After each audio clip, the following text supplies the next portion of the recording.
Salom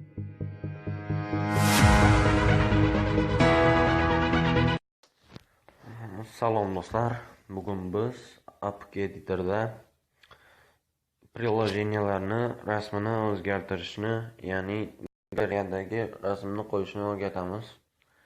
Buning uchun bizga APK editor programmasi kerak bo'ladi. Mana programma turibdi, mana APK editor. Buni Play Marketdan skachat qilib olishingiz mumkin. APK editorga kiramiz. Va Verity установление APK shunga bosamiz. Keyin xohlagan prilojeningizni bosamiz. Masalan, shu yerda prilojenelar ko'p.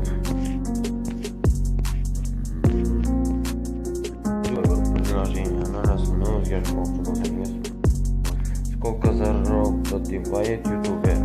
Shunga o'zim rasmni o'zgartirganman, yana o'zgartirishni o'rgataman sizga. Bosamiz. Zamena faylga bosamiz. Bunda yuqorida 3 ta, ya'ni 3 ta narsa chiqadi. Изображение audio fayl. Изображениесini o'zgartirmoqchi bo'lsangiz, изображение bosamiz.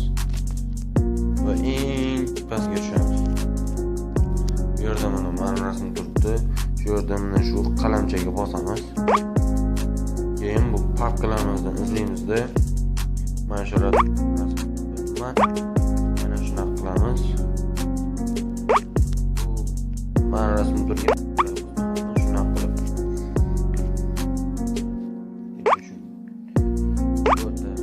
launcherga bosamiz. Shu rasmni keyin saqlashga bosamiz. Ozgina kutasizlar do'stlar. Mana do'stlar, prilojeniyamiz tayyor bo'ldi. Bu yerda qaysi papkaga tushishi aytib o'tilgan. Ya'ni APK сохранение va storage emulated o.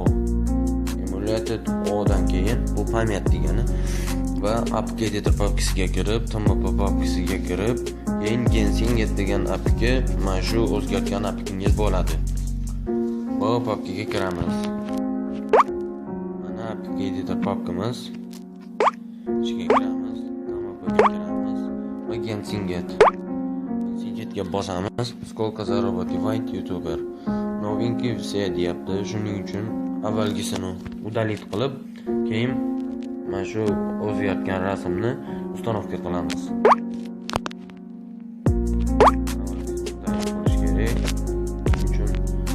Сколько зарабатывает udalitga bosamiz. Udalит bo'lyapti. My faylga kirib, yana Gensinger degan papkani uстановка qilamiz. Boshladi. Ozgina kutamiz. Mana uстановка ham bo'ldi. Готовga bosib, prilojeniyamizni rasmini ko'ramiz.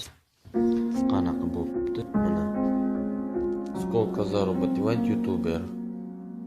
Ko'rayotganingizdek, rasmi o'zgardi. Kanalga obuna bo'ling. Podpisчик. Like bosing, video yoqqan bo'lsa. Va sizga yana qiziqarli videolarimiz chiqarishda davom etamiz.